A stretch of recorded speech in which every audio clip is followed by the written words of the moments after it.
Boa tarde, gente. Primeiramente, eu gostaria de agradecer em nome da equipe da Prozinha, toda a equipe da Agrária, pela possibilidade de a gente estar participando desse evento aqui, né? E estar aí contribuindo, né, dentro do possível aí para as discussões, né?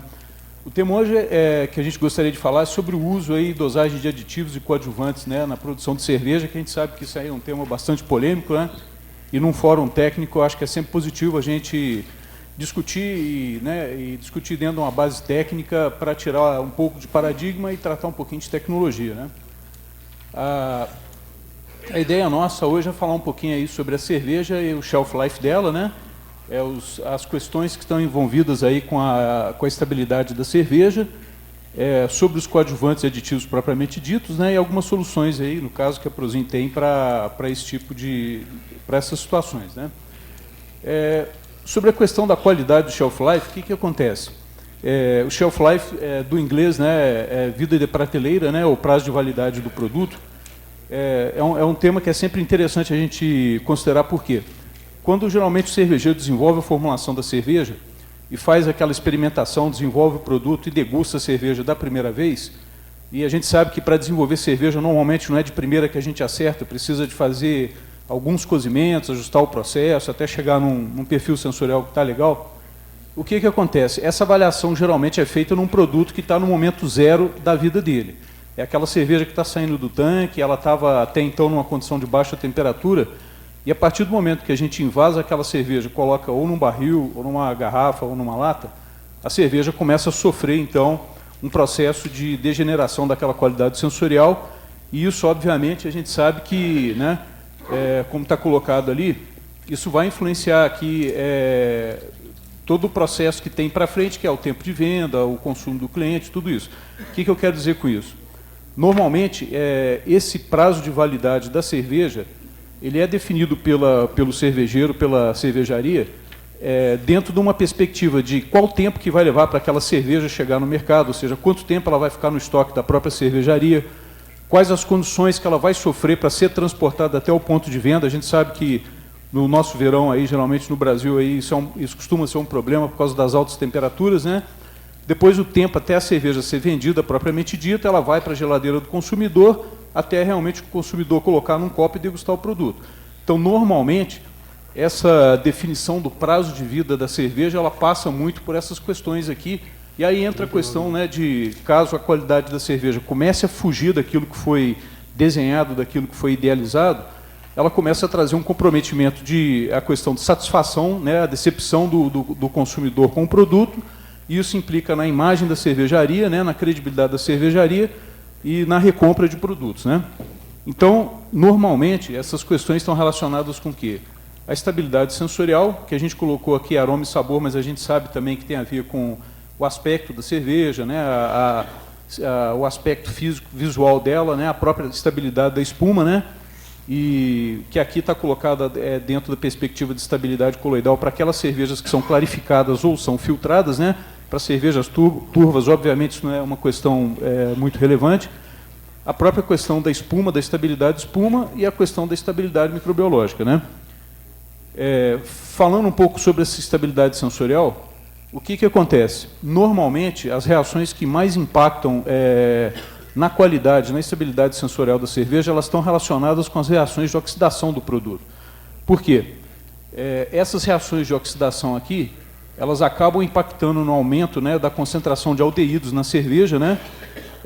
Esses aldeídos, aqui tem a descrição de alguns, né, que aparecem na cerveja, são mais do que esse, obviamente, né, um número bastante grande, né? A Bianca e o Marcelo estiveram falando aí sobre a cromatografia, né? A cromatografia, ela demonstra um número de componentes na cerveja bastante alto, né? Mas a gente fala daqueles que são mais significativos, talvez. Esses aldeídos que são formados pela via Strecker, eles estão associados com o quê? A oxidação de aminoácidos. Então, normalmente, quando a gente faz a maceração ali, a proteólise, né, das proteínas que tem na matéria-prima, né? A gente precisa fazer essa degradação das proteínas para possibilitar a nutrição das leveduras, né? E dentro desse processo, as leveduras, elas o quê? Elas convertem parte desses aldeídos aí, desses aminoácidos em oxoácidos, né? Que são ácidos orgânicos, e parte desses aminoácidos convertidos em ácidos orgânicos, eles podem ser, eventualmente, aí, convertidos a aldeídos, dependendo das condições em que a cerveja está sendo fermentada. A gente tem aqui também os aldeídos que surgem aqui da oxidação, do processo de oxidação de ácidos graxos, né? Então, as leveduras, para sintetizarem as paredes celulares das células filhas, elas precisam de ácidos graxos, né, para elas fazerem a síntese das células filhas, né? E, finalmente, aqui as reações de Maillard aqui, que estão associadas aí, principalmente com... São reações que elas acontecem quando a gente tem açúcares redutores, né, no caso aí, açúcares pequenos, né, igual a glucose, igual a maltose, né, que reagem aí com aminoácidos, né, que também estão presentes no mosto, né, e disso aí aparecem aí compostos aí que dão coloração, né, na cerveja aí, né, e também, principalmente aqui, esse hidroximetilfurfural aqui, que é um indicador principalmente de carga térmica, a qual a cerveja foi exposta durante um tempo, né? Ou seja, de uma maneira geral, a gente pode dizer que quanto maior a concentração de furfural, mais tempo a cerveja ficou exposta a altas temperaturas, de uma forma geral.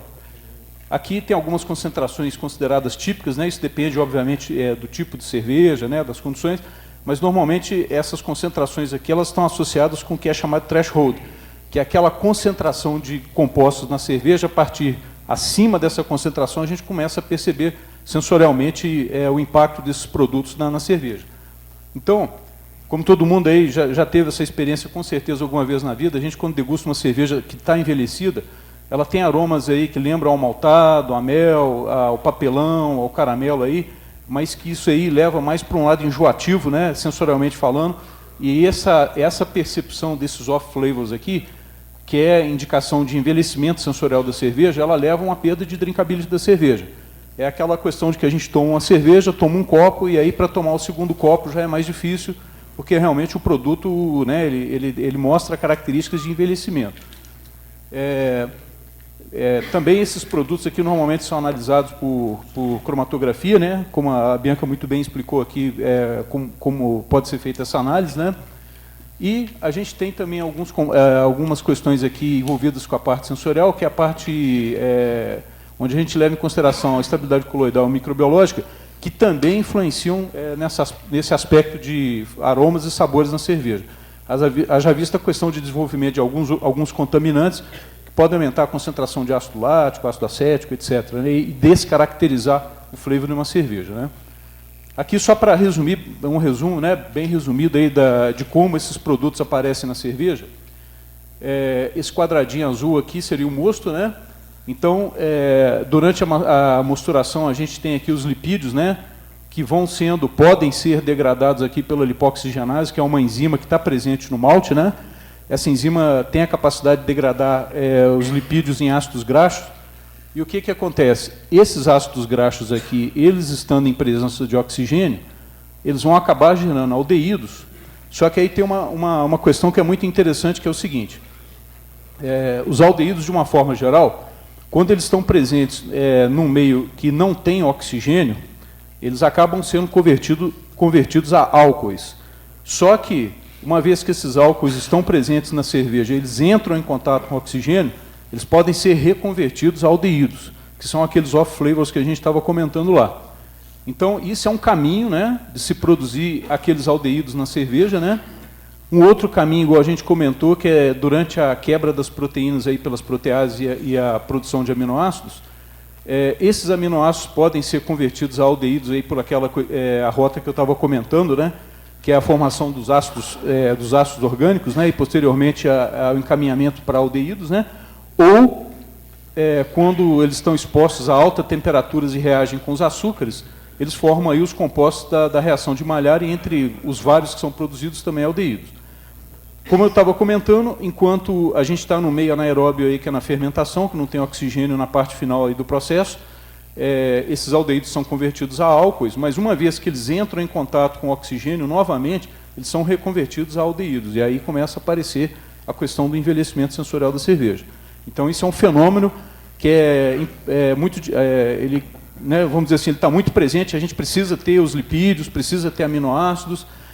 Isso acaba estando, junto com a nutrição da levedura, acaba estando presente aí. É um desafio para a gente neutralizar isso do ponto de vista sensorial.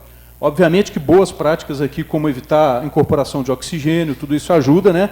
Mas ainda assim nós estamos falando de compostos cuja concentração é muito baixa, né? Nós estamos falando aqui de miligramas por litro, então todo cuidado é pouco, nesse caso aqui. Falando um pouquinho sobre a estabilidade coloidal, né? Um primeiro ponto que a gente tem que chamar a atenção aqui seria o seguinte, né? Quando a gente dissolve açúcar, né? Que são moléculas pequenas, sacarose, em água, como a sacarose ela é uma molécula de tamanho muito pequeno, ela acaba formando uma solução verdadeira. O que é uma solução verdadeira? Aquele açúcar se dissolve na água, e não, a não ser que a gente dose demais, mas numa quantidade baixa ele se dissolve e fica em suspensão. Por quê? São moléculas aí que têm menos de 1 nanômetro de tamanho, são moléculas muito pequenas. Aquelas moléculas que têm entre 1 nanômetro até 1000 nanômetros, elas vão formar o que a gente chama de soluções coloidais. O que é que são soluções coloidais? São compostos que já não são tão pequenos assim, mas eles são pequenos o suficiente para ficar meio que ali em suspensão dentro da cerveja. E tem aqueles compostos que têm mais de 1000 nanômetros, que esses vão formar suspensões. Por exemplo, é como se a gente fosse dosar areia na água, né, misturar areia na água. Se a gente agitar, a areia vai ficar em suspensão durante um tempo, mas acabou a agitação, ela decanta. Por quê? Porque são moléculas grandes.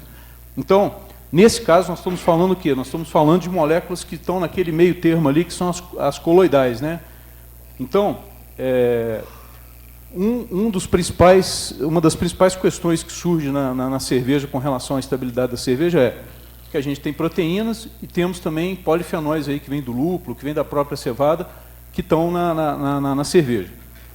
Ao longo do tempo, o que acontece? Esses polifenóis e esses taninos, eles vão reagindo e podem formar aí, vamos dizer, compostos que são solúveis, né? Ou seja, é a chamada turvação a frio, né? Se a cerveja está gelada, ela forma uma turvação em cervejas filtradas, né? Mas a hora que a gente esquenta a cerveja, aquilo desaparece. E tem também, no caso aí, os compostos que são de proteínas e taninos que são insolúveis, né?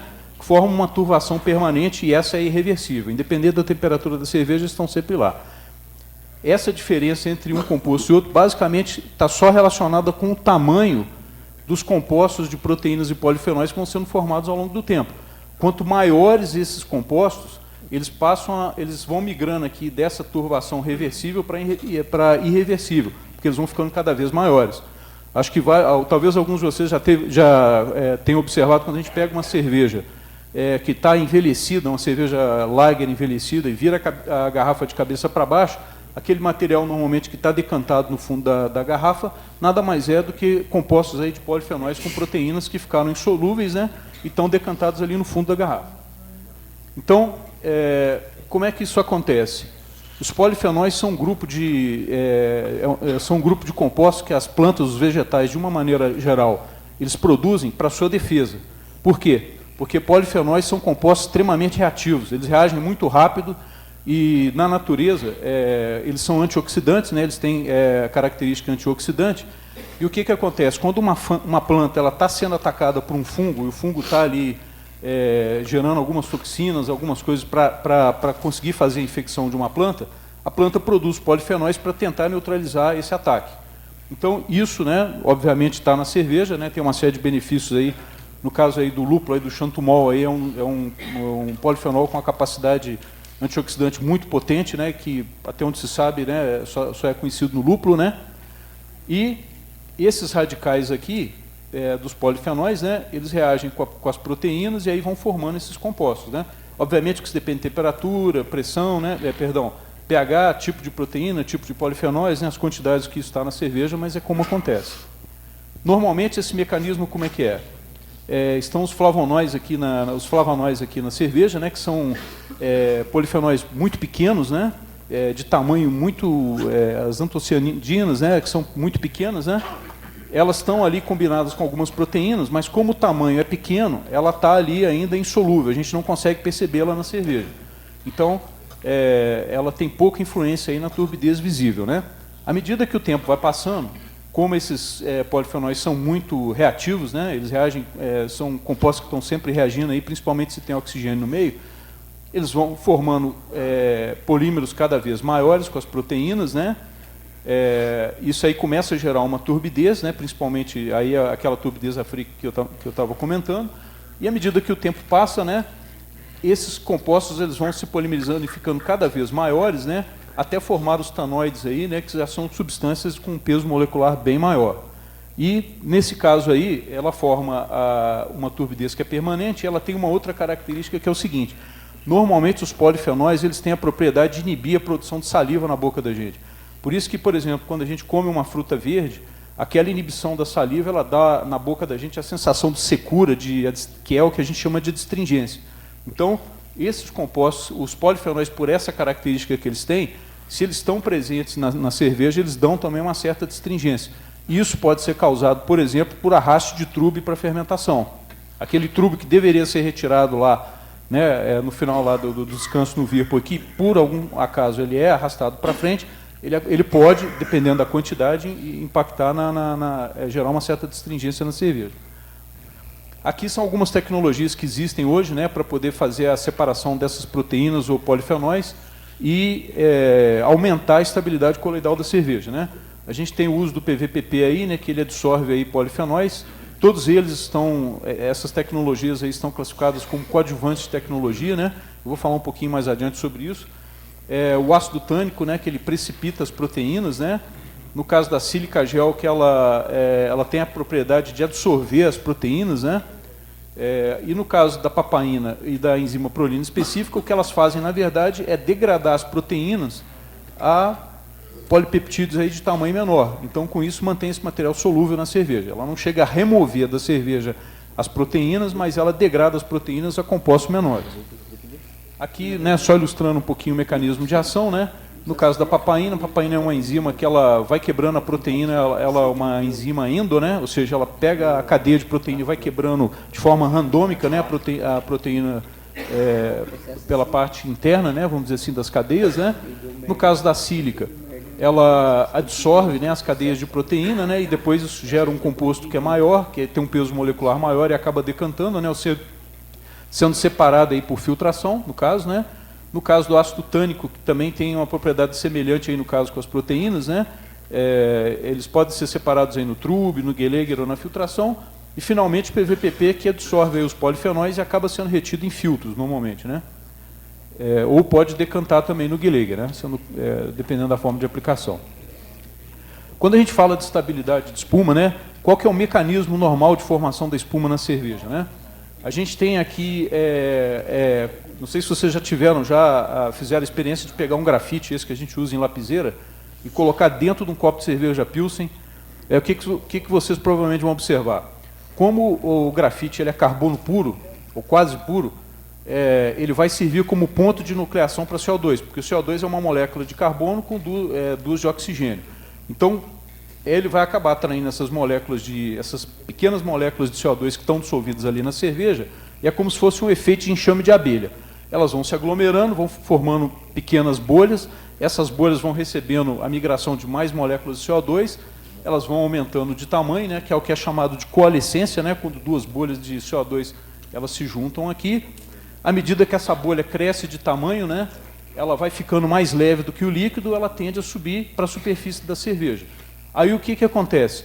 Normalmente, a cerveja ela tem substâncias que são hidrofóbicas ou que têm pouca afinidade com a água, elas vão estar concentradas normalmente aqui, né, meio que na interface aqui, entre líquido e o ar, vamos dizer assim, né? Quando essa bolha chega ali, ela é presa nessa rede de materiais hidrofóbicos e com o tempo, né, o que acontece? Esse líquido, né, a água que está ali presa nessa matriz ali, ela acaba escorrendo, e aí ocorre o colapso ou a quebra das bolhas de espuma, né? Então esse é um mecanismo geral, vamos dizer assim, de formação de espuma, né? Aqui, né, no caso da cerveja, são proteínas aí de médio peso molecular normalmente, e esses polipeptídeos aí geralmente estão formados aí com uma composição muito alta de aminoácidos que tem caráter hidrofóbico. O que é isso? Eu vou falar um pouquinho mais adiante sobre proteínas. As proteínas elas são formadas por aminoácidos e na natureza existem 20 aminoácidos aí que formam normalmente esse tipo de proteína. Dentre esses 20 aminoácidos, 10 não têm afinidade com a água. Eles têm uma característica que é a apolaridade. O que é essa apolaridade? É uma molécula onde as cargas elétricas estão bem distribuídas dentro da molécula, estão bem balanceadas, E a água, no caso, é uma molécula polar. Então, as cargas elétricas na água estão distribuídas de uma forma assimétrica.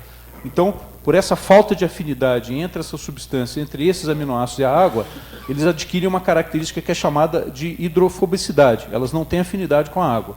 E, por isso, são essas proteínas, né, em geral, esses aminoácidos que compõem essas proteínas, que vão aí ajudar a formar a malha que vai reter o gás carbônico, né? No caso, né, quando a gente tem líquidos mais viscosos, obviamente que a espuma ela tem uma estabilidade maior. Entra, por exemplo, nessa matriz aí que a gente estava comentando aí, além dessas proteínas aí, também as resinas do lúpulo, né? Como a gente fala, resina, né, elas são produtos que normalmente não têm muita afinidade com água, né? Aqui já, né, alguns aspectos tecnológicos disso é que, por exemplo, o mosto já tem espuma, né, o mosto já forma espuma, como todo mundo sabe aqui. Essa espumação excessiva durante a fervura do mosto pode levar a perdas aí de resinas, né, que é aquele material que fica aderido lá dentro das caldeiras ali acima da linha do líquido, né, e essas resinas hidrofóbicas do lúpulo ali também acabam ficando misturadas ali nessa espuma que é aderida. Tudo isso leva a uma perda já precoce de estabilidade de espuma na cerveja quando isso é intenso, né? E, obviamente, que quanto mais tempo a gente deixa ferver no mosto, mais essas proteínas vão coagular e maior a perda delas no trube. Aqui a gente tem também a questão da fermentação, que é a formação normal de espuma dentro de um tanque, né? E também, novamente, o material que fica retido, aí, aderido aí nas paredes internas aí do tanque, né? Falando um pouquinho sobre estabilidade microbiológica. Esse gráfico aqui foi publicado pelo pessoal lá de Louvain, é sobre o mecanismo de produção das lambic, né? Eu acho bastante interessante, eu acho bastante ilustrativo sobre a questão de microbiológica do mosto, da cerveja, perdão. Por quê? Aqui a gente tem tempo em meses, né? Aqui está a gravidade específica da cerveja, aqui as concentrações aqui de etanol, dos ésteres e de ácidos, né? Então, o que acontece aqui? Na primeira semana aqui de fermentação, a gente tem, nesse caso aqui, das lambic aqui, né, a presença de Cletula apiculata, né, e enterobactérias aqui. Então, a gente vê que o que acontece aqui? A curva aqui de extrato, né, que é a curva número 5 aqui, ela tem uma queda, que é normal, como a gente, né, está acostumado a ver. Existe aqui, obviamente, a produção de etanol pelas leveduras, né? Ao mesmo tempo, a gente tem já aqui o iniciozinho de formação aqui de ácido acético aqui, né? Que seria a curva número 6 aqui, por conta da presença dessas bactérias aqui, né? Que já começam a acidificar um pouquinho o meio aqui e já começam a produzir já aquele aroma de vinagre, né? Que é um pouco desagradável, né? O atípico em algumas cervejas, né? E, finalmente, aqui, quando entra a presença do Pediococcus aqui, quando ele se estabelece aqui nessa cerveja, né? A gente tem aqui um aumento na produção de ácido lático, né, que também acaba impactando aqui no perfil sensorial da cerveja. E, finalmente, quando entra a Brettanomyces aqui, a gente vê que aumenta também, coincide aqui com o aumento aqui do, né, acetato de etila na cerveja. Isso é só para ilustrar, por exemplo, gente, o que a gente está falando de estabilidade microbiológica na cerveja. Quando uma cerveja que é produzida dentro da cervejaria, numa condição higiênica, ela está pura, vamos dizer, do ponto de vista sensorial, lá no ponto de vista, o cara instala na chopeira, não faz uma higienização adequada, né? Aquela cerveja fica exposta a uma contaminação ambiental aí com bactérias aí que estão ou leveduras que estão no ambiente, o contato desses micro-organismos com a cerveja, obviamente, que pode reproduzir toda essa situação aqui, né? Que é o que a gente vê com uma cerveja contaminada, né? Ou mesmo já problemas de contaminação dentro de uma cervejaria. Então, são esses desafios que uma cervejaria normalmente tem, para garantir que aquele produto que a gente desenvolveu, que tem um perfil sensorial ideal, depois que ela vai para dentro de uma garrafa ou vai para dentro de um barril, ela não vai sofrer uma deterioração que vai descaracterizá-la totalmente com relação ao ponto de vista sensorial dela. Então, são desafios que estão aí, que a gente na cervejaria está lidando com isso todo dia. Aqui, né, como eu estava comentando, né, alguns dentre vários outros microbactérias, né, leveduras selvagens que se estabelecem aí, né, e alguns aspectos que eu já comentei que impacta principalmente turvação, alteração de sabor e aroma, né, e sedimentos muitas vezes também, né. Aqui uma forma simples talvez de diferenciar aí entre uma turvação coloidal e uma microbiológica, né, é adicionar aqui uma solução normal de hidróxido de potássio, né, e aí se ela desaparecer, tem a ver aí principalmente com a questão de proteínas e polifenóis que a gente estava conversando. Se não desaparecer, muito provavelmente uma contaminação microbiológica, embora sensorialmente a gente já possa muitas vezes identificar que que é um problema microbiológico, né? Falando agora um pouco sobre coadjuvantes e aditivos, né? Aqui, só para dar uma ideia, quando a gente falou de estabilidade sensorial, de espuma, coloidal e microbiológica, são alguns pontos do processo onde a gente pode ter impactos aí do processo, né, nesses aspectos de estabilidade da cerveja. Então, o que acontece? A gente vê que, na verdade, a gente tem uma cerveja estável, com um shelf life longo, não é uma questão simples, ela está relacionada aí com uma série de variáveis no processo aqui, que trazem uma certa, né, complexidade para manter uma cerveja estável ao longo do tempo. Então, em função disso, obviamente, que surgiu aí o uso dos coadjuvantes e aditivos, né, que são ferramentas de tecnologia para se reduzir ou neutralizar esses mecanismos naturais aí de degradação da qualidade da cerveja. É por isso que esses ingredientes aí foram sendo desenvolvidos ao longo do tempo. Obviamente que a gente sabe aí que cada cervejaria tem a sua filosofia de produção de cerveja, né? A gente não está questionando isso. O que a gente está colocando aqui são ferramentas tecnológicas que estão à disposição, né, de um profissional numa cervejaria para, às vezes, lidar com um aspecto que está impactando forte no produto dele ou no negócio dele e formas de se resolver isso. Aí a gente trouxe aqui da Anvisa, né, do Ministério da Saúde, alguns conceitos, como é que o Ministério da Saúde classifica isso. A gente tem, por exemplo, o que é um ingrediente, né? É qualquer substância, incluídos os aditivos, empregada na preparação de alimento e que fica nesse alimento final. Isso é um ingrediente. Então, qualquer, vamos dizer assim, produto alimentício que você usa para fabricar a sua cerveja, ele acaba sendo categorizado como um ingrediente. Agora, o que é um aditivo alimentar? Ele é também um ingrediente que a gente adiciona intencionalmente, sem propósito de nutrir. Esse conceito aqui é muito importante, gente. Eu vou dar um exemplo qualquer aí. Vamos imaginar um aditivo que seja usado, por exemplo, um antioxidante. Um antioxidante, ninguém se alimenta de um antioxidante exclusivamente. A gente pode colocar um antioxidante no alimento, mas a gente não come, a gente não se alimenta exclusivamente de um antioxidante. Então, isso já é uma característica importante de um aditivo, né? E ele tem o objetivo de modificar características físicas, químicas, biológicas ou sensoriais, porém, ele acaba fazendo parte desse próprio alimento. A gente coloca no alimento e ele fica no alimento. Então,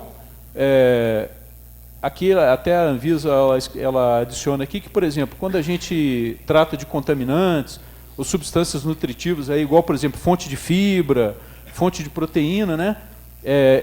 Existe uma diferenciação entre esses ingredientes que a gente coloca para aumentar a quantidade de fibras ou quantidade de proteína no alimento qualquer, de um aditivo que vai modificar esse alimento, né, com alguma função específica. Então, por que é importante ter esse entendimento? Essa definição que o Ministério da Saúde adota no Brasil, ela é mais ou menos, vamos dizer assim, universal, né? Se vocês tiverem, por exemplo, curiosidade de acessar aí, fazer uma busca rápida, por exemplo, aí no Google aí, coloca um INS, qualquer coisa aí, INS 405 ou 316 aí, vocês vão ver que ele vai remeter provavelmente vocês aí à página da GECFA. A GECFA, o que é? É um comitê da da ONU, né, da Organização Mundial da Saúde, que ele trata especificamente, né, ele é composto aí por representantes aí dos governos aí dos países que fazem parte da ONU, que discutem critérios técnicos para se aprovar o uso de produtos como aditivos ou como coadjuvantes de tecnologia. E aí vocês vão ver que lá tem avaliações de segurança de uso, limite de ingestão diária, testes em cobaias, etc., que é o quê? Para definir qual o limite de uso desses produtos que é seguro, até onde a ciência atual conhece, para a saúde humana. Ok? Falando agora um pouco sobre coadjuvante de tecnologia. É uma substância que também a gente não consome com o objetivo de se nutrir, né? Porém, ele é empregado intencionalmente na elaboração da matéria-prima do próprio alimento ou dos seus ingredientes com uma finalidade tecnológica específica. Por exemplo, o caso do PVPP ou da sílica, que a gente mencionou aqui. A gente usa esses ingredientes com a finalidade ali de retirar aqueles compostos que afetam a estabilidade da cerveja, porém, aí tem uma diferença no caso aqui do aditivo, que é a seguinte: ela deve ser eliminada do alimento ou inativada, podendo admitir-se no produto final a presença de traços dessa substância e seus derivados. Então, essa é a diferença básica entre o coadjuvante e o aditivo. Por isso que, por lei, o aditivo ele tem que ser declarado no rótulo do alimento, isso não é só para cerveja, é para qualquer alimento, e é por isso que, como a gente faz a remoção ou inativação do coadjuvante, é por isso que o coadjuvante ele é tratado como um ingrediente clean label. Ele não precisa ser declarado. Por quê? Porque no produto final, ou ele já não está mais, ou ele foi inativado, que é o caso, por exemplo, das enzimas que eu vou tratar rapidamente aqui. As enzimas, né, a gente sabe que no universo cerveja tem várias pessoas que não são da origem aí da área química ou biológica, então é sempre interessante a gente falar um pouquinho sobre as enzimas, né, que é uma das tecnologias que estão aí para poder se resolver uma série de problemas na fabricação de alimentos, né. As enzimas, basicamente, elas são proteínas, né, todo ser vivo, em geral, aí, tirando algumas exceções, aí, tem enzimas, né. As enzimas elas têm uma série de funções dentro dos organismos vivos, né? Então, uma delas é converter nutrientes em energia, né? E elas normalmente têm uma característica que é a seguinte: elas são catalisadores naturais. O que é um catalisador natural? Uma reação que sem enzima aconteceria, mas levaria um tempo um pouco mais longo, a enzima basicamente faz com que essa reação aconteça mais rápido. É por isso que ela é utilizada. E são moléculas aí que são obtidas aí por processos biológicos e não síntese química, né? Quais são as fontes aqui, por exemplo, de enzimas na natureza? O malte, né, que a gente bem sabe que o processo de malteio é feito para se desenvolver, permitir o desenvolvimento de enzimas, né, a produção de enzimas, né? Todo mundo sabe aí que você usar um adjunto que não tenha enzimas, né, ou um cereal que não tenha uma quantidade grande de enzimas, é difícil de fazer a fermentação desse material, praticamente impossível, né? Então, as enzimas, né, basicamente estão aí para... É uma das funções que elas têm, né? Quando a gente fala de... E as enzimas são proteínas, né? Elas pertencem aí, né, quimicamente falando, estão no grupo das proteínas.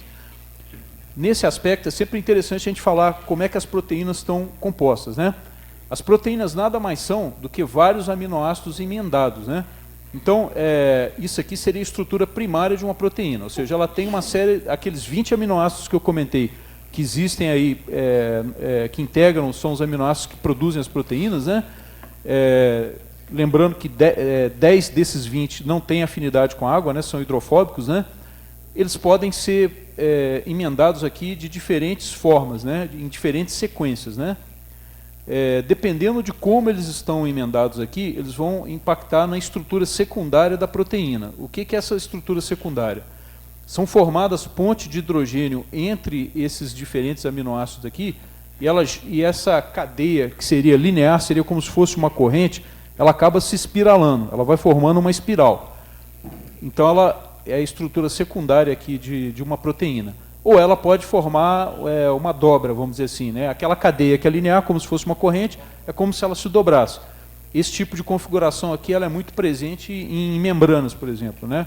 A levedura, por exemplo, ela tem na parte externa na parede celular as mananoproteínas, né? Então, nesse caso, essas proteínas ali estão nessa forma aqui. Aí o que acontece? De novo, pelas interações entre alguns aminoácidos específicos aqui, aquela hélice que foi formada, aquela espiral que foi formada ali, ela acaba se deformando e vai formando os coágulos aqui, né? E, finalmente, quando a gente vai adicionando outras cadeias aqui de proteínas, de aminoácidos aqui nessa cadeia, ela acaba tendo uma estrutura quaternária, né? Por que eu estou falando sobre isso?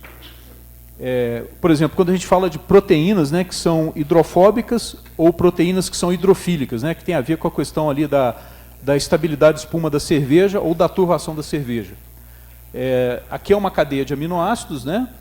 E, por exemplo, aqui a gente vê que ela tem aqui pontes de sulfito, né, que são formadas aqui, né, que é entre cisteína, né, principalmente aqui, nesse caso aqui, né, o enxofre, né, que tem na cisteína, ela forma aqui uma ligação, ou ela pode formar aqui também, pelas forças de Van der Waals aí também, essas ligações aqui que são hidrofóbicas. Então, o que acontece? Lembrando que a proteína é uma cadeia que vai se novelando, com esse novelamento, o que acontece? A parte interna da proteína, ela vai ficando com aquelas proteínas que são hidrofóbicas, e a parte externa da proteína vai ficando com aquelas proteínas, com aquela parte da cadeia, aqueles aminoácidos que são hidrofílicos, que tem afinidade da água. Então, isso tem uma importância muito grande, que é a seguinte: não sei se vocês já pararam para pensar, por exemplo, que o óleo com água, né? O óleo a gente sabe que não mistura com água. Por que no nosso organismo o óleo não está separado? Porque as proteínas têm efeito emulsificante. por essa capacidade dela ter uma parte dela que tem afinidade com água e outra que não tem, ela acaba tendo essa capacidade de, por exemplo, manter o óleo disperso em água, né, numa solução aquosa, né. Aqui, para mostrar para vocês, aqui é uma enzima, né, que está aqui, tem um formato específico, né, e nessa enzima aqui, que são proteínas globulares aqui, ela tem sítios dentro dela que normalmente são íons metálicos, né, daí, por exemplo, aquela questão de, por que a gente dosa cálcio no mosto? Que é para justamente dar para as amilases e permitir cálcio, né, que são cofatores enzimáticos aqui, que vão ajudar a enzima a fazer aquela função dela de degradar o amido de uma forma mais rápida, né? Que são esses grupos prostéticos aqui metálicos, por exemplo, né? E aqui só o mecanismo de trabalho das enzimas, né? São mais de 4.000 conhecidas, né? Elas se, vamos dizer assim, se agregam aqui ao substrato, fazem a quebra do substrato e depois se separam. E ali, à medida que ela vai encontrando aquele mesmo substrato, ela vai atuando. Lembrando que as enzimas são específicas. Então, a amilase só degrada amido, protease só degrada proteína, lipase só degrada lipídio, por aí vai. Ok? Aqui só mostrando o mecanismo de, né, onde que a enzima poupa energia, né, e ela acelera essa reação. Isso aqui é a quantidade de energia requerida para uma reação sem enzima, e aqui a quantidade de energia requerida com a enzima, que é bem menor. Por isso que os organismos vivos produzem enzimas para fazer essas reações com mais eficiência, né? E as enzimas, obviamente, se elas forem expostas a calor, uma alta concentração alcoólica, ou mudança brusca de acidez ou de pH, vamos dizer assim, né? Ela pode perder essa configuração dela aqui, que é específica, e ela perde a funcionalidade, ela deixa de ser ativa. Por isso que no caso dos coadjuvantes de tecnologia, a gente fala que, por exemplo, o coadjuvante ele pode ser inativado, então uma enzima, se ela está dentro da cerveja e ela é inativada, ela perde a funcionalidade. Ela deixa de atuar como uma enzima, embora ela seja uma proteína como outra qualquer, que está, por exemplo, dispersa ali na cerveja. E algumas soluções aqui, então, para o que a gente estava discutindo, né? A Prozin, ela tem um produto chamado Matufest aqui. Por conta do tempo, eu vou acelerando um pouquinho algumas etapas aí, que é a seguinte: o que essa enzima faz aqui? Durante a síntese aqui de aminoácidos, né, enquanto as leveduras estão multiplicando na fase inicial da fermentação, quando as leveduras estão sintetizando o aminoácido valina, né, ela gera um precursor nessa reação, que é o alfa-acetolactato, e normalmente, numa condição normal, o que acontece? Esse alfa-acetolactato, ele é excretado, né, pela levedura, aí ele entra, isso tem que ser em meio anaeróbio, em presença de oxigênio, ou seja, se não houver oxigênio, o alfa-acetolactato não é convertido para diacetil. Isso aqui, por que eu comento isso? Porque é muito normal a pessoa degustar uma cerveja lá na adega, lá, não tem diacetil, depois a hora que bota na garrafa, apareceu diacetil. De onde que apareceu isso? É que muitas vezes pode acontecer que durante a fermentação já não tinha mais oxigênio, ela produziu o precursor e o precursor não foi convertido para diacetil. Mas a hora que você pega a cerveja e vai colocar dentro da garrafa, alguma incorporação de oxigênio sempre acontece, aí essa conversão tardia de alfa-acetolactato para diacetil pode acontecer. Nesse caso, a levedura ela reabsorve o diacetil, essa redutase aqui, ela converte em acetoína, que é um produto cujo limite de percepção é mais alto. Ou seja, a gente não percebe, ele está na cerveja e a gente não percebe o aroma desse produto. O que essa enzima faz basicamente é o que é? Ela converte o alfa-acetolactato, o precursor, no produto final. Aí um cuidado se você dosar a enzima depois que o diacetil já está formado, ela não vai funcionar, porque ela funciona sobre o precursor. Então é um produto que tem que ser dosado no início de fermentação, quando você está resfriando o mosto. E a gente recomenda não colocar junto com a levedura, porque a levedura também produz proteases, né? Então as proteases da levedura podem inativar essa enzima, né? Então o ideal o que é? Você resfria o mosto, dosa a levedura e depois dosa o produto no mosto sem estar em contato direto com a levedura, e já não tem problema, ele passa, à medida que a levedura vai gerando o precursor do diacetil, ela já vai convertendo para acetoína. E aí quais são os benefícios? Se a cervejaria está com uma limitação de tempo de fermentação, você precisa acelerar um pouquinho, encurtar um pouco o tempo de fermentação. Isso aí ajuda, por exemplo, a acelerar a reduzir, vamos dizer assim, o tempo de redução de diacetil, e com isso a cervejaria pode ganhar, por exemplo, um dia aí no tempo de fermentação, mantendo os mesmos parâmetros de fermentação, sem precisar alterar dosagem de levedura, composição de mosto, nada disso, simplesmente com a ação da enzima. Ok? São dosagens baixas, né? A gente fala aí de 1,5 grama por hectolitro, né? Uma outra solução, algumas outras soluções que a Prozin tem, por exemplo, são alguns produtos para reduzir a viscosidade do mosto, né? Está associado com a presença de beta-glucanos que tem no malte, isso é normal, né? O beta-glucano o que é? Nada mais é do que uma cadeia de glucose unida em posição beta, que é usada para produzir material estrutural. Por exemplo, celulose, madeira, nada mais é do que material formado de beta-glucano. É um material estrutural nos vegetais. E a cevada, como vegetal, tem também beta-glucanos. Então, o que acontece? Nos casos onde a concentração de beta-glucanos de alto peso molecular estiver um pouquinho mais alta, esses produtos aqui ajudam a degradar o tamanho dessas cadeias e facilitar a filtração desse material durante aí a filtração de mosto, filtração de cerveja. E no caso, quando se pretende, por exemplo, eu quero fazer uma cerveja onde eu vou estar usando aveia, vou estar utilizando um cereal qualquer sem maltear. É uma alfa-amilase, que ela é termoestável, ela resiste a altas temperaturas, né, que ela ajuda, por exemplo, a fazer a quebra, né, a liquefação do amido desses cereais.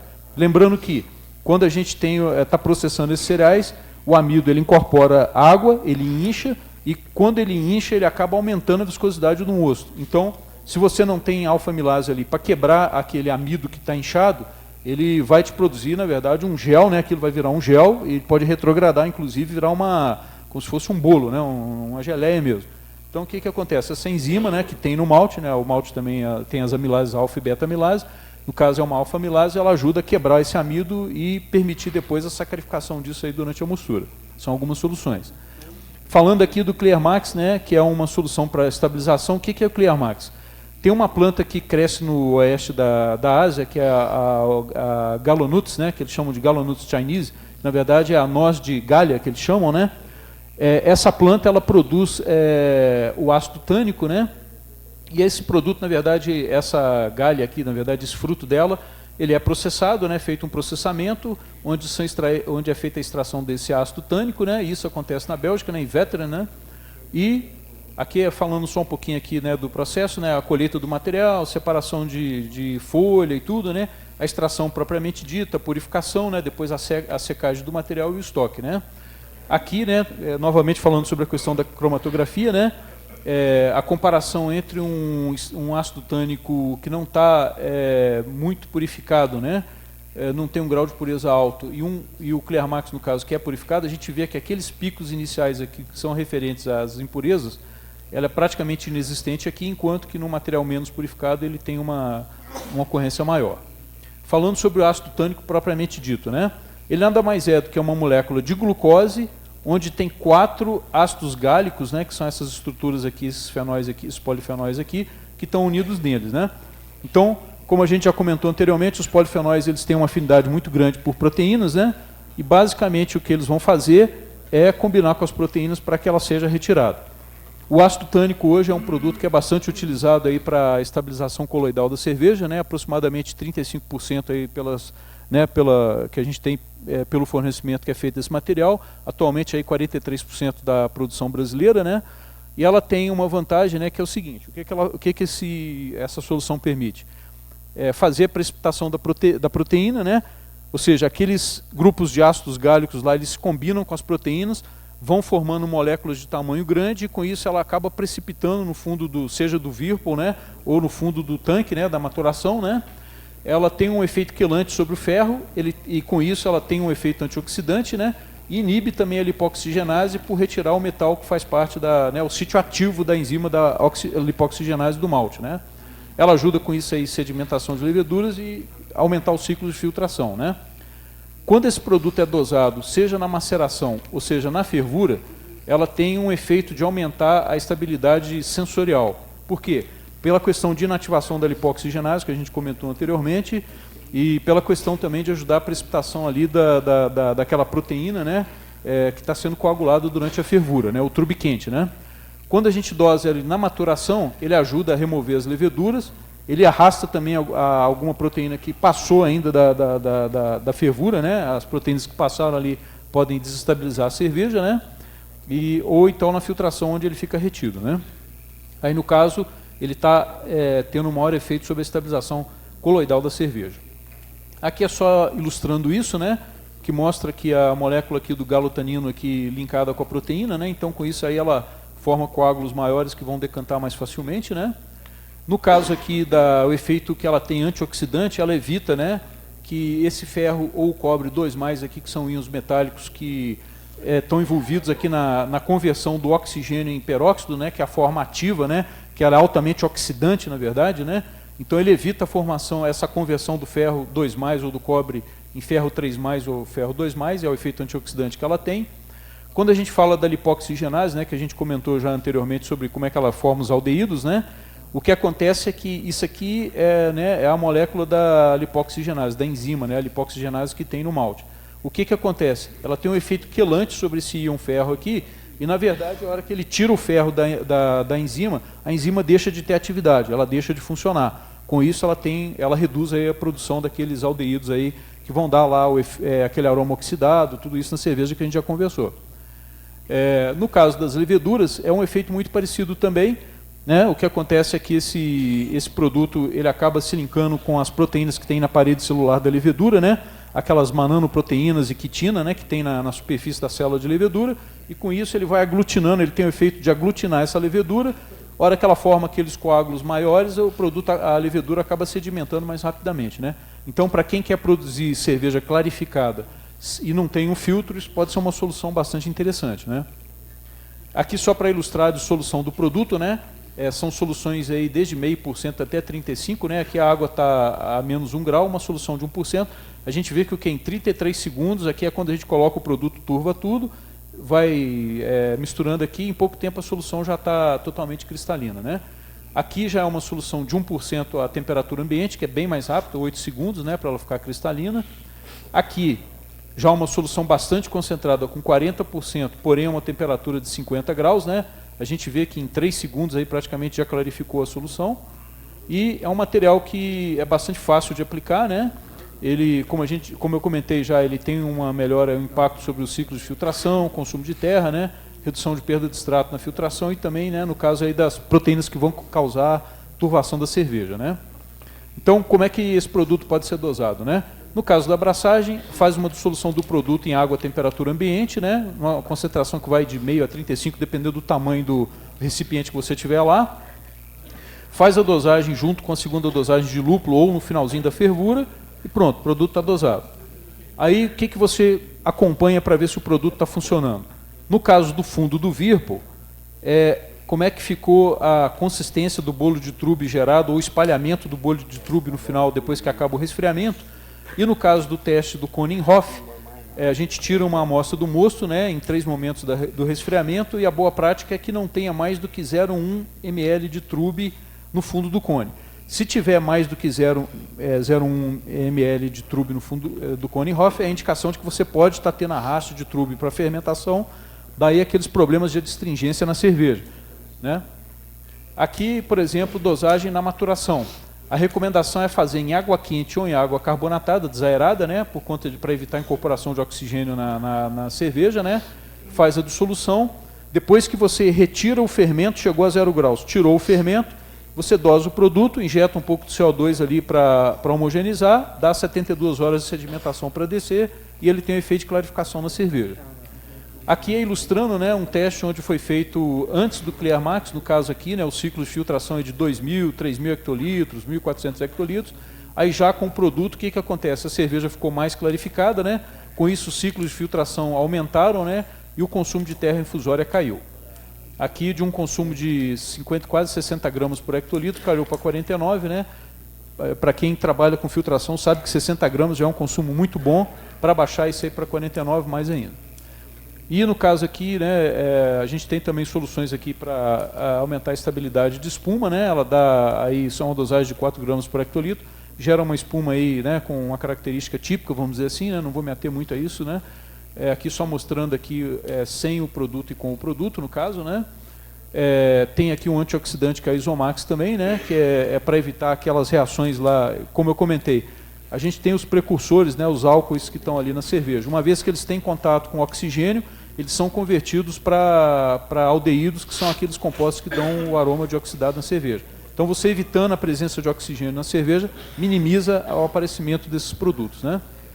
E o Clearmax PVPP, que é o polivinil poliperrolidona, né, que é um coadjuvante de processo, que ele é dosado também na maturação ou na filtração.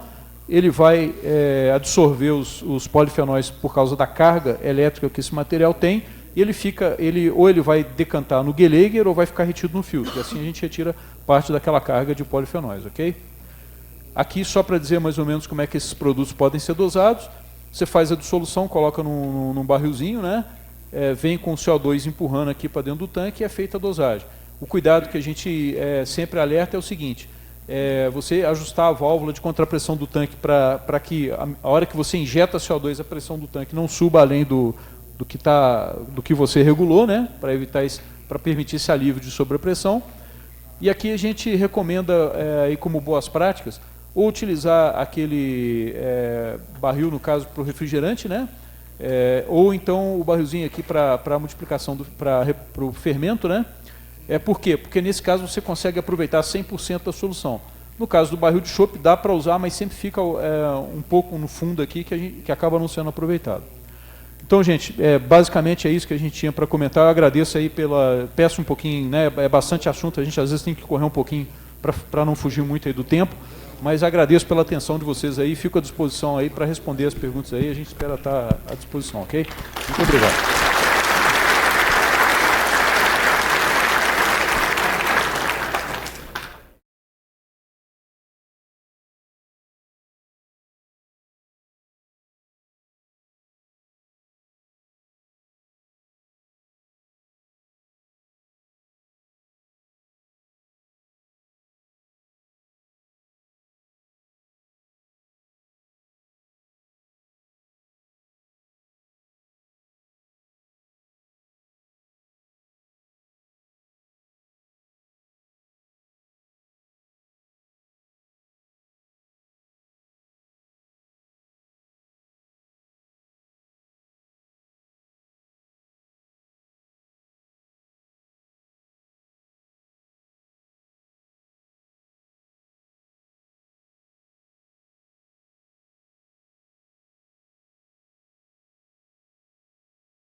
participação.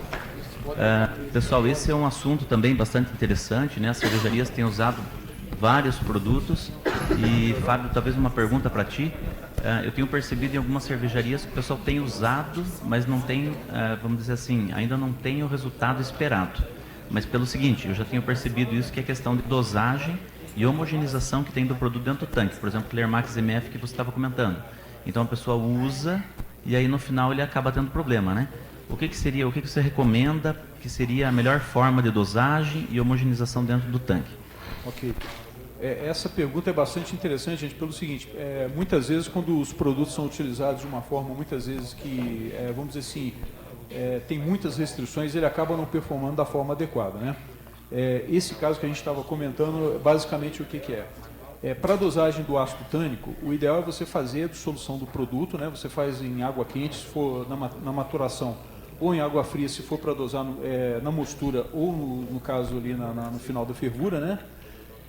A boa prática no caso da maturação qual é? Você fazer a dissolução numa água carbonatada, né? Numa água desaerada, ou água quente, se você não tiver água desaerada na fábrica, né? Essa dissolução tem que ser bem feita, dar aquele tempo de mistura para o produto estar totalmente solubilizado, né? E aí alguns cuidados que a gente recomenda que são importantes é o seguinte: como a gente tem que injetar o CO2 para poder suspender o produto dentro do tanque, a gente primeiro tem que fazer a drenagem do fermento ou do Gehleger, porque senão nós vamos ressuspender esse material todo dentro do tanque. Então o ideal é, você abriu o frio do tanque, a temperatura chegou a 0 graus, deixa o fermento descer, a hora que você... Aí obviamente que a gente sabe que cada cervejaria tem sua cepa de levedura, tem umas que são mais floculentas, outras são mais pulverulentas, tem uma diferença de comportamento, mas a partir do momento que você identificou que a sua levedura está dentro do comportamento típico dela de descer e decantar no fundo do tanque, você drena a levedura. Aí a boa prática drena essa levedura bem devagar, porque às vezes tem gente que para ganhar tempo abre o fundo da válvula de fundo ali, drena rapidinho. Então vocês já devem ter percebido que naquele cone que tem no fundo lá do tanque lá, muitas vezes a levedura fica meio que aderida ali. Se a gente abrir essa válvula de fundo para dar a descarga do Gehleger muito rápido, ela acaba perfurando essa camada de células ali e sai cerveja, mas ainda tem bastante célula dentro. Então é fazer essa drenagem com bastante calma, até você perceber que realmente está saindo só cerveja, não está arrastando, né? Não tem essa questão de perfurar essa camada de células ali, né? Uma vez que drenou bem a levedura, você injeta, acopla, né, a mangueira ali, dentro ali do post-mix, no caso ali, se for o caso, ou de um tanquinho que você tiver ali, você entra com o CO2, o ideal é que, normalmente, para dosar o produto para dentro do tanque é bem rápido, né? Isso aí leva aí questão de minutos, 2, 3 minutos para transferir a solução para dentro do tanque. Mas é importante deixar um borbulhamento de CO2 aí suave, não precisa ser uma coisa vigorosa, porque a gente não quer criar espumamento dentro do tanque e gerar aquele problema de quebra de espuma que a gente conversou. Então é uma pressão de CO2 suficiente somente para injetar aquela solução e suspender, né, dissolver, misturar aquele material para que ele chegue até a parte superior do tanque. Porque o que acontece? Uma vez que essa solução ela se mistura ali dentro e chega até a parte superior da cerveja, depois esse material ele vem descendo, vem se misturando, aí tem aquele efeito que eu estava comentando, né? Ele absorver lá as células de levedura e tudo isso, ele vai formando esses coágulos de tamanho maior, e isso funciona como se fosse uma rede. Essa rede ela começa a descer e começa a absorver mais material, e isso aí vai aumentando a eficácia do produto. Então o segredo aí é não ter pressa. A gente sabe que no dia a dia da cervejaria é corrido, mas na hora de fazer a superação a gente recomenda fazer com bastante calma. No caso das enzimas, igual eu comentei, a preocupação uma boa prática se você vai dosar uma enzima junto na fermentação, nunca dose essa enzima junto com o fermento, misturar com o fermento e dosar junto, porque o fermento ele tem proteases, essas proteases podem degradar essas proteínas, né? Quando a gente está falando de beta-glucanases aí, que você vai dosar na misturação, geralmente você coloca a água base no fundo do tanque. Se tem que fazer algum ajuste de pH, o ácido lático, igual o colega estava comentando ali, você faz o ajuste da água base. A hora que a água base está ajustada, você não vai mais variar pH, aí você vai e dosa a enzima. Por quê? Porque essas enzimas, normalmente, elas são muito sensíveis a variações bruscas de pH. Isso, inclusive, é uma das condições que inativam uma enzima e faz com que ela não tenha funcionalidade. Porque vocês devem ter pensado, a gente está falando aqui de alfamilases termoestável. São alfamilases que resistem, muitas vezes, até 110 graus. Como é que você inativa uma enzima que resiste até 110 graus? Isso acontece porque durante a fervura, à medida que vai havendo a quebra das proteínas e o meio vai ficando ácido, essa variação de pH combinada com a alta temperatura já é suficiente para inativar as amilases termoestáveis e também as beta-glucanases. Daí entra aquele conceito de coadjuvante de tecnologia, onde essa enzima, embora ela seja uma proteína, ela não está mais ativa, não está mais tendo função tecnológica dentro do seu produto. Ok? Pessoal, mais alguma pergunta? Pois não? Opa, boa tarde. Boa tarde. Sobre o Clear Max, quando eu vou usar ele na mostura, na fervura, ali falava que eu tenho que diluir também na solução e na água e depois adicionar. Por ser agitado, eu realmente preciso fazer isso, eu posso pegar o pó e adicionar direto? Dá diferença? Dá, porque o que acontece? Como o material é um pó, quando a gente dosa diretamente, pode ter uma competição pela água e ele formar grumos. A hora que ele forma grumos, na verdade, aquele grumo ele acaba não sendo efetivo, né? Você acaba perdendo ele. Então, uma boa prática é você fazer a diluição, porque ele está totalmente solubilizado e aí ele, em forma dissolvida, ele acaba, vamos dizer assim, se misturando na mostura mais facilmente, de forma mais eficaz.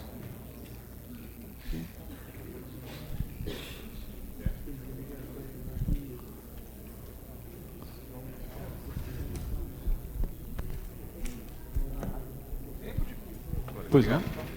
O tempo de contato que você fez lá a solução com o Clearmax, jogou para dentro do tanque, e o tempo de contato que o produto vai ter com as moléculas dentro do tanque ali para provocar a queda.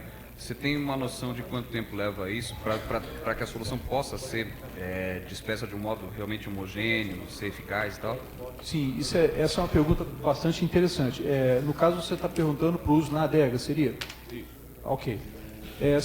O que acontece, gente? Essa questão do uso do Clearmax na adega está muito relacionado com o tamanho de tanque, né, principalmente aí, e com a solução que você vai estar preparando. Porque o que acontece? Muitas vezes você tem, vamos botar lá um tanque que tem 4 metros de altura. Você tem o único tanque que você tem na cervejaria lá para dissolver o produto, é um tanquinho pequenininho lá que tem, vamos dizer, 5 litros, né? Vamos dizer que é o que você tem lá para trabalhar. Nesse caso, até uma sugestão seria a seguinte, porque se você fizer uma solução, vamos dizer, com 30% de Clearmax, injetar ela dentro do tanque, for um tanque com 4, 5 metros de altura aí, e a solução é muito pouca, muitas vezes você vai ter que ficar borbulhando muito tempo para homogeneizar ela e pode não ser, no final das contas, o suficiente. Então, uma boa prática nesse caso seria você preparar soluções menos concentradas, né? Talvez você tenha que fazer 2 ou 3 soluções ali, mais diluídas, e você injetar ele no tanque, ele permite uma homogeneização um pouco mais eficaz. Ok? Essa é uma recomendação genérica, vamos dizer assim, né? Eu queria saber sobre a influência do Clearmax na reutilização do fermento. Reutilização do fermento, né?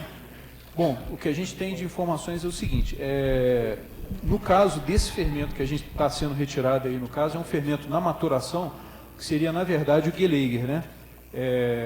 Para o fermento que a gente vai recuperar e dosar ele novamente, não seria, a gente não faz a recomendação de dosar o ácido tânico na fermentação. Oi? Ah, sim, entendi a sua pergunta. É pelo seguinte, o que a gente vai dosar na fervura, na verdade, a dosagem dele ele tem que estar sendo ajustada para a quantidade de proteínas que você quer remover no final da fervura, né? Uma boa prática nesses casos, qual que é? A gente costuma fazer o que eles chamam de jar test, que é você tirar uma amostra do seu mosto, fazer uma aplicação em bancada, né, do produto, para você ver mais ou menos ajustar a dosagem, fazer um ajuste fino da dosagem, né?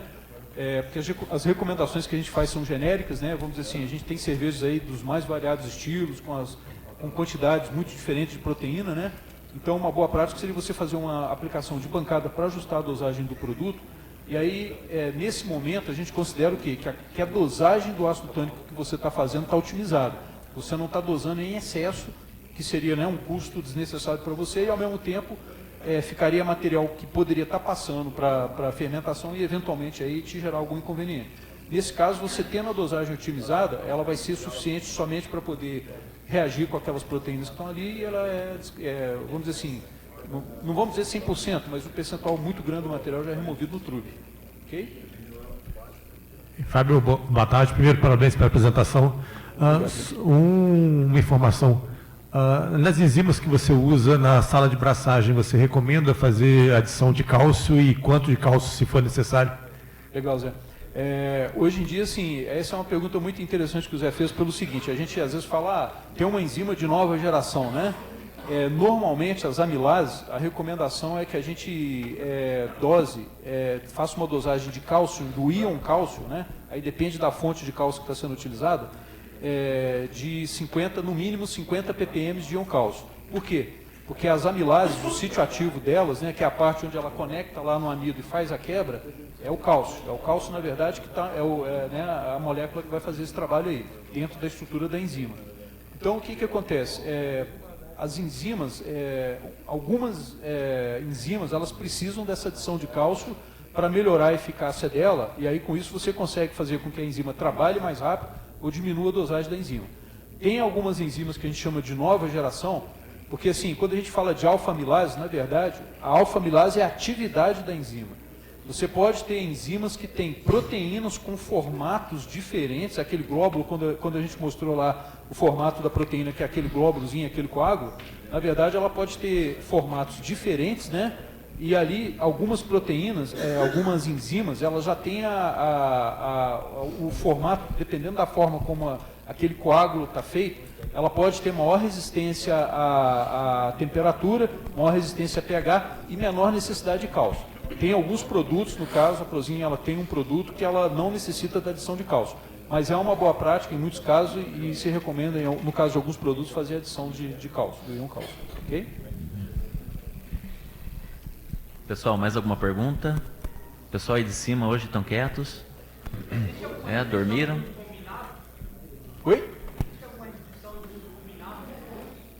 De uso combinado? Olha, normalmente enzimas não costuma ter não costuma ter esse tipo de restrição. Enzimas você pode estar utilizando juntas, né? A única restrição que às vezes acontece, que é mais funcional, é se você está utilizando uma protease, porque lembrando que as enzimas são proteínas, né? Em alguns casos específicos, se você estiver usando uma protease, ela pode hidrolisar outras enzimas. Então, aquela questão também que eu comentei, que o fermento produz protease e pode hidrolisar outras proteínas, né? Mas normalmente, né, via de regra, não costuma ter problema. Ok? Pessoal, se tiver mais alguma dúvida, última dúvida então, depois nós vamos para o beer break. Estamos engatando a cerveja lá já na chopeira. Acorda lá. Os termáticos podem interferir no amargor da cerveja que bebeu. O Clearmax,